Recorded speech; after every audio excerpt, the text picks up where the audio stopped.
Ang kina-clarify ko po ay kanina sinabi nyo na in-encourage nyo ang PNP na i-encourage yung suspect na lumaban Yes. para mapatay, para Yes. masabing nanlaban. Correct.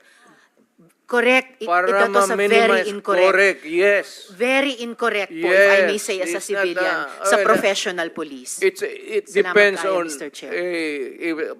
ano na natin yan, ma'am. That's your view, that. It's not my Hindi view ka only, Mr. Chair. dumaan Thank you for hindi ka putting it on the dumaan record. Pagka-mayor, pagka-prosecutor. Ako, alam ko, dumaan ako, prosecutor, mayor, presidente, alam ko ang trabaho ko. Sabihin mo, putang ina, huminto kapag hindi, tutudasin kita. Yun ang, lalo ng pulis. Putang ina itong mga pulis. Pagka pumasok yung pulis doon, hindi mo sabi, hoy pulis, huminto ka. Puntahan mo yung pulis, sabihin mo, mga pulis, kung mga tao na harapin ko, o total, let us be, labas na lang natin yung, pati yung lungwahe. Pero Mr. Chair, forgive me for interrupting. Hindi, Speaking of patapusin mo lengguwahe, muna ako. sorry sir, Mr. Chair, baka maaring ang resource person tumigil magmura kasi bahay natin itong Senado eh. Salamat kaayo, Thank Mr. you, Chair. thank you. Hindi tayo Mr. President, magkaintindihan Mr. dyan. President, sir, excuse me, sir.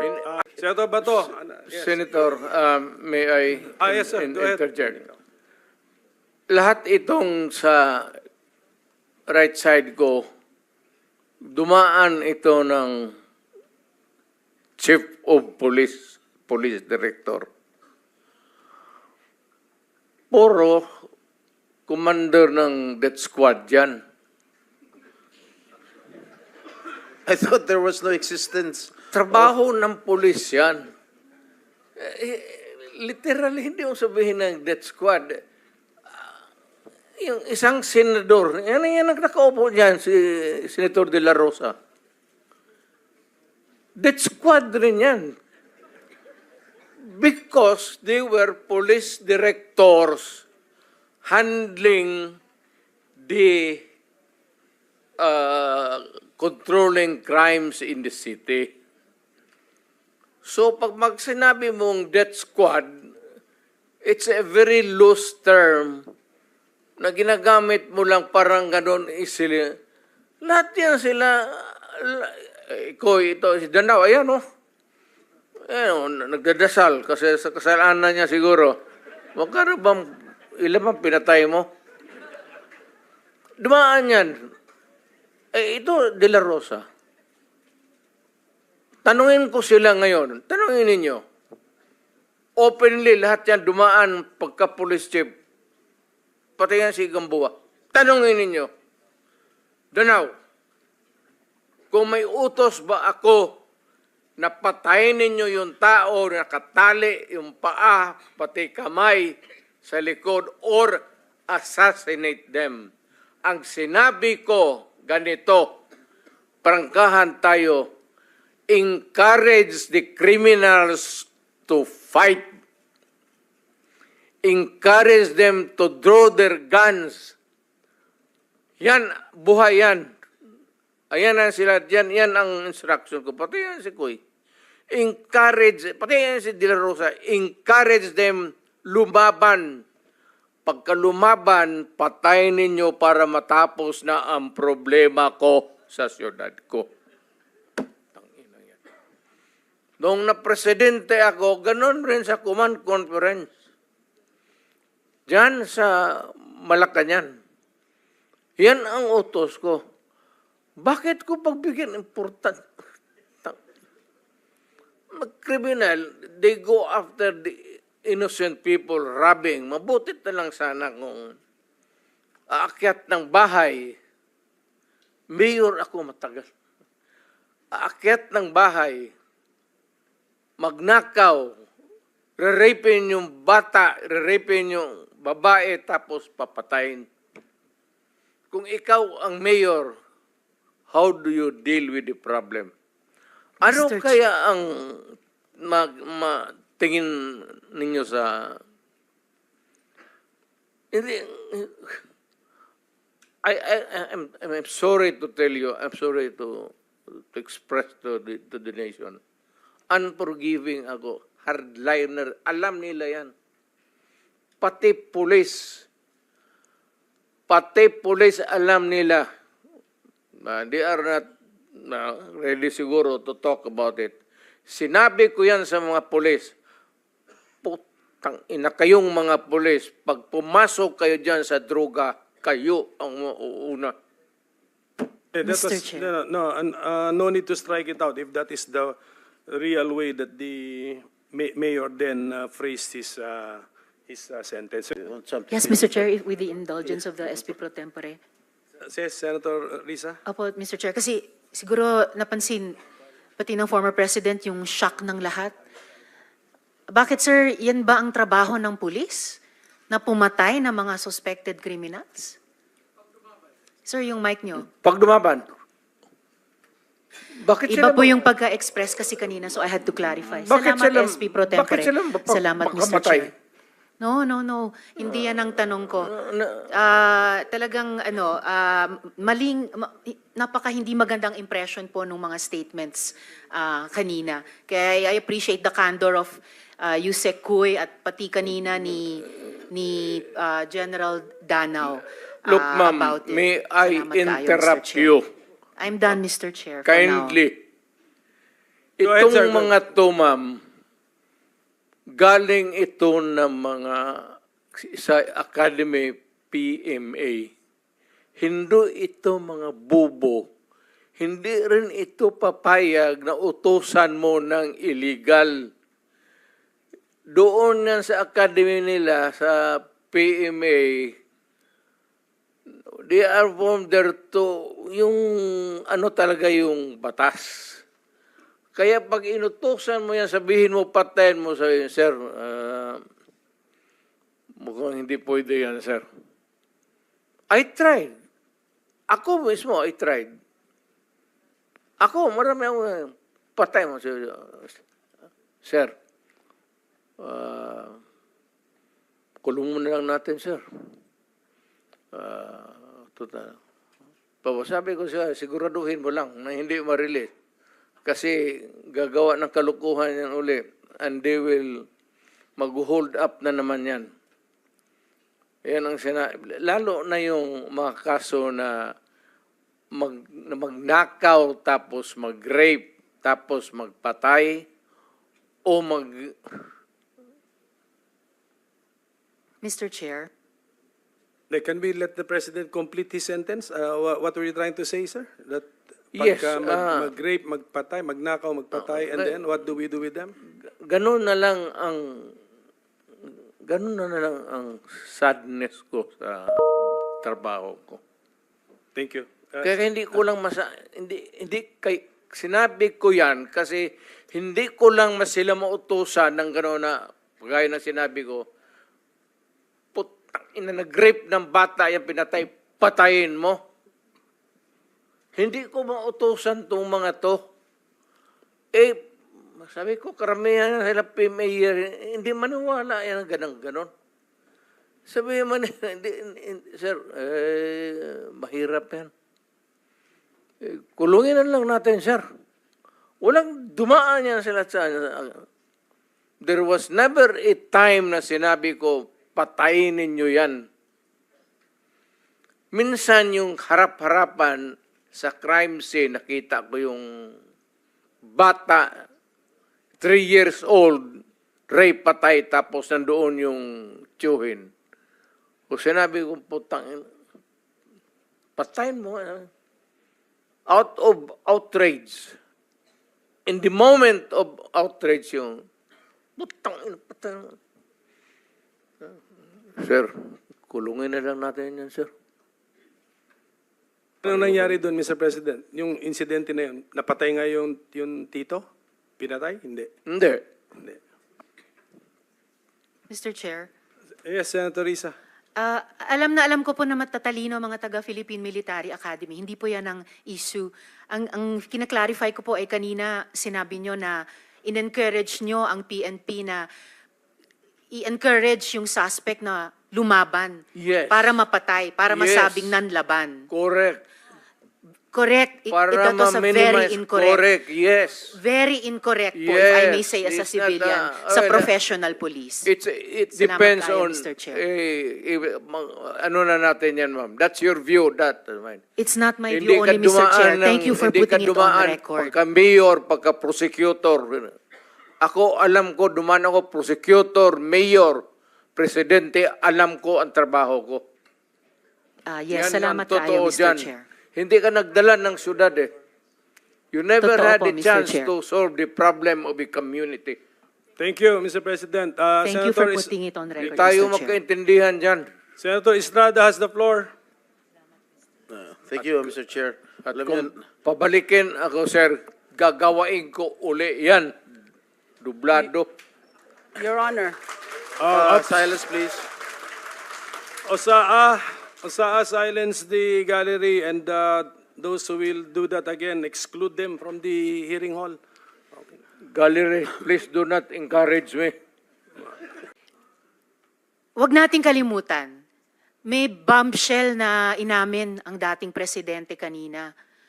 Sinimulan niyang i-implicate, ilaglag yung mga ilan sa mga dating PNP officials natin na involved daw sa Davao Death Squad noon.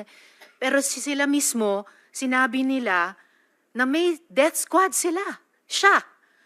Bagamat hindi daw pulis, may death squad siya.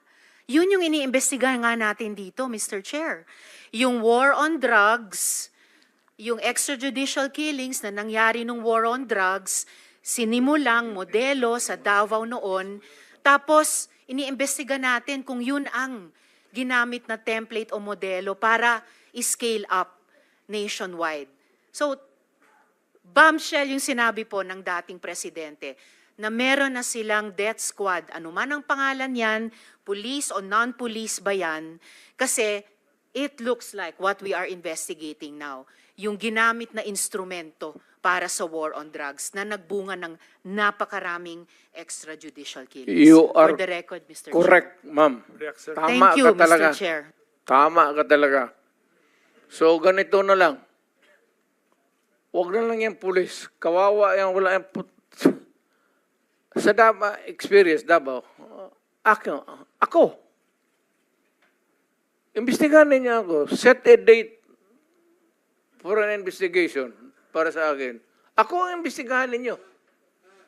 At kunin ninyo yung record sa Davao yung namatay. At sabihin ko sa inyo kung wala akong taguin. Alam mo, nag-warning ako, huwag kayong gumawa dito. Kasi gusto ko ang Davao. Ang Davao was a very kawawa noon. Alam ninyo, sir, alam panahon ng NPA nung hindi pa ako mayor, kita mo ang Davao. Left and right ang hold up, walang makalabas sa bahay. Pati mga pulis takot. Kasi nandyan yung mga NPA, pinapatay sila. Kaya sinabi ko, nag-agyat ako sa bukid, nung na-mayor ako, sabi ko, ayaw ko ng away sa inyo. Pero yung mga pamilya ninyo, nandyan sa syudad natin, yung mga top honso ng Communist Party, bilangin ninyo sa ilan ang taga Davao. Saan ang pamilya nila? Sa Davao. Kaya umakyat ako sa bukid. Sinabi ko, stop it. Huwag ninyong patayin ang mga pulis ko kasi putang ina yung pamilya ninyo. Yayariin ko yan. Mr. Chair, if I may, dahil matagal na po yung sa NPA, kung maaring mag-follow-up question ako sa dating presidente Go ahead, ng sir. Death Squad. Mr. Chair? Salamat Go ahead, kaayo, Senator Mr. Risa. Chair. Kanina, sinabi nyo there were 7 people dun sa inyong self-described death squad. Ano po yung mga pangalan nila? At paki-describe yung structure ng organization na sinet up nyo, yung death squad na iyon. Yung death squad ko, ang death squad ko, ma'am, is, of course, it is organized.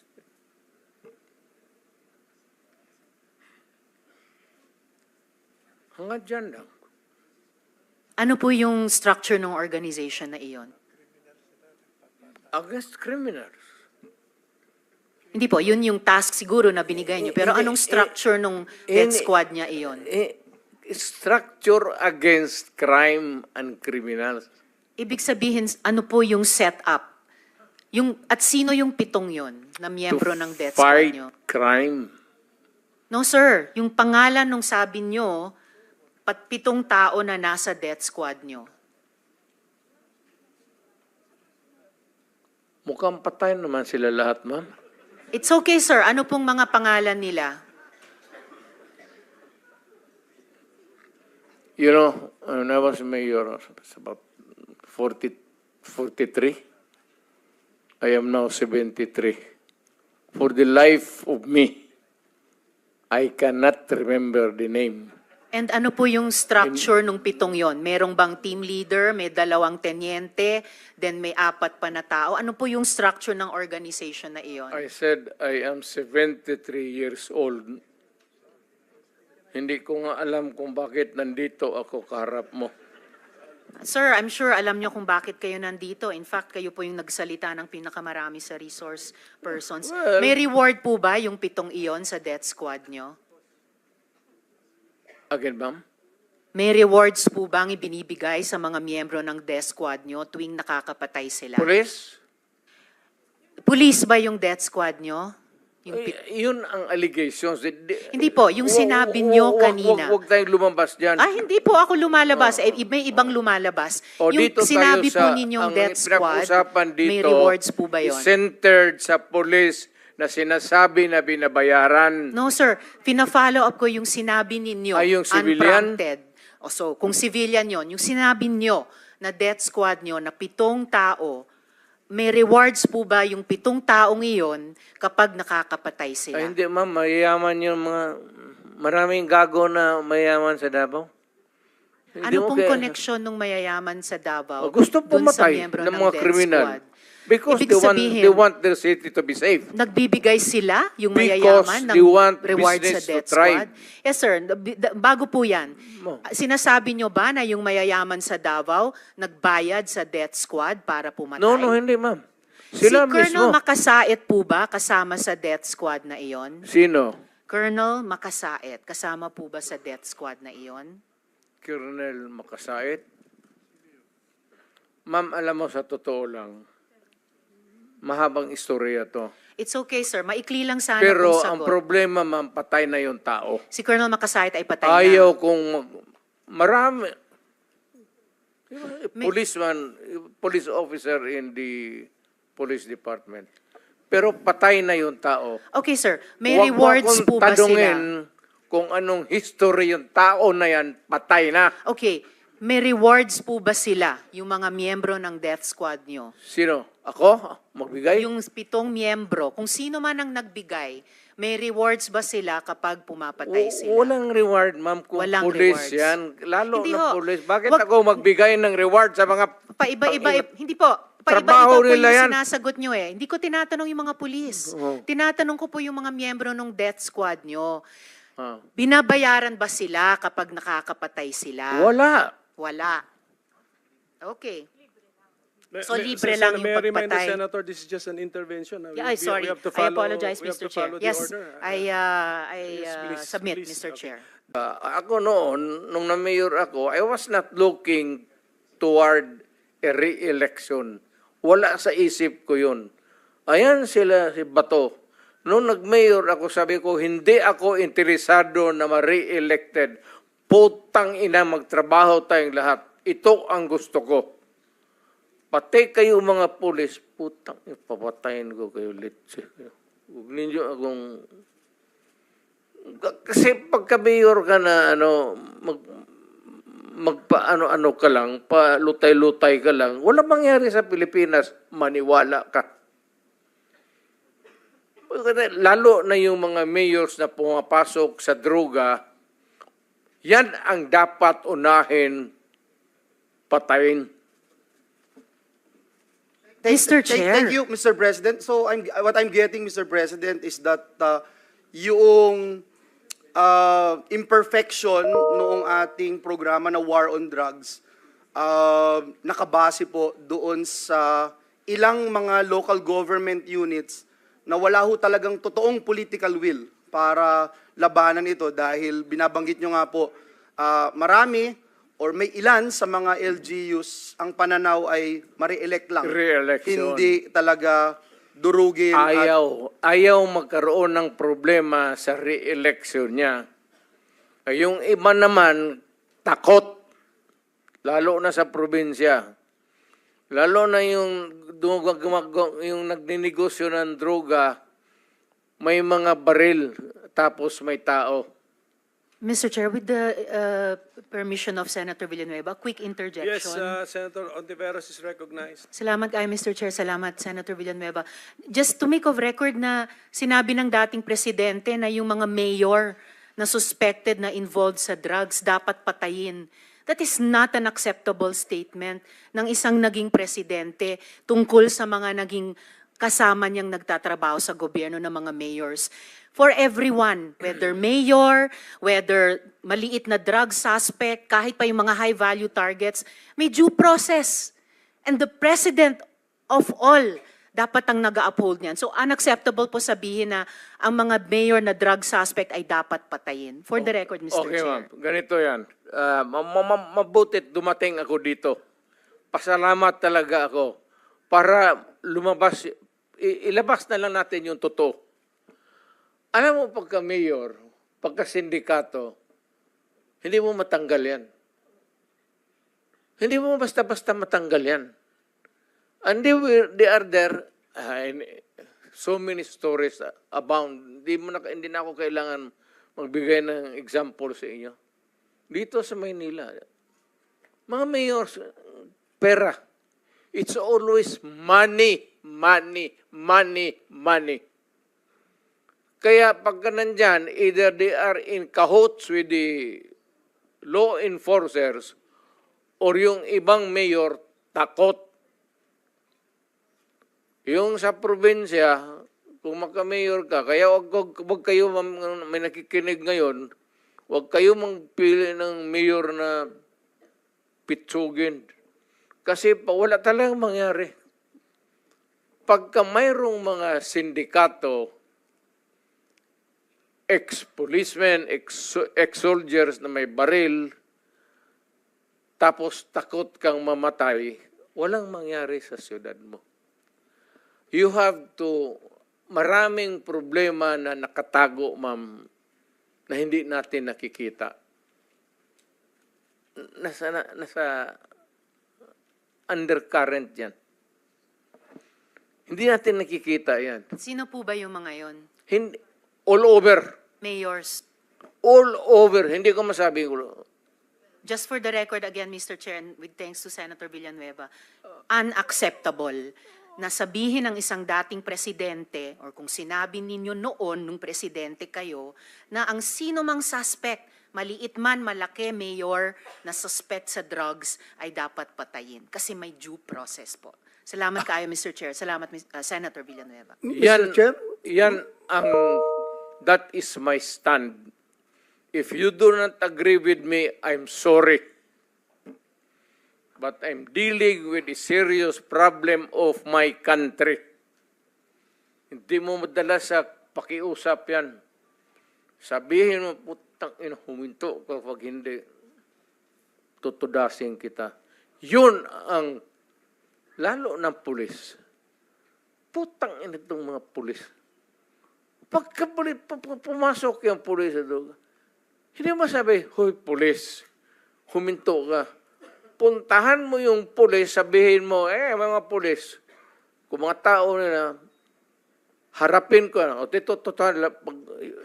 let us be, labas na lang natin yung, pati yung lungwahe.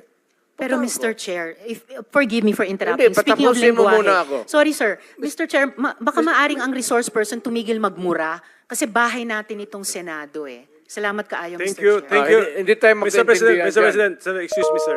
I am relating a conversation. I am, hindi Yes, ako nagbumura. Mr. President, okay. Sinasabi ko yan kung ano ang sinasabi ko doon sa Correct. tao.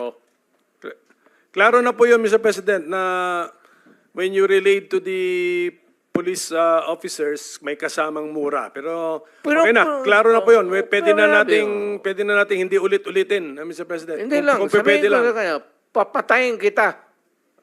Hindi lang ako magmumuno sa... Okay. Iwasan lang po. We try our best na iwasan na po. Anyway, naintindihan po namin.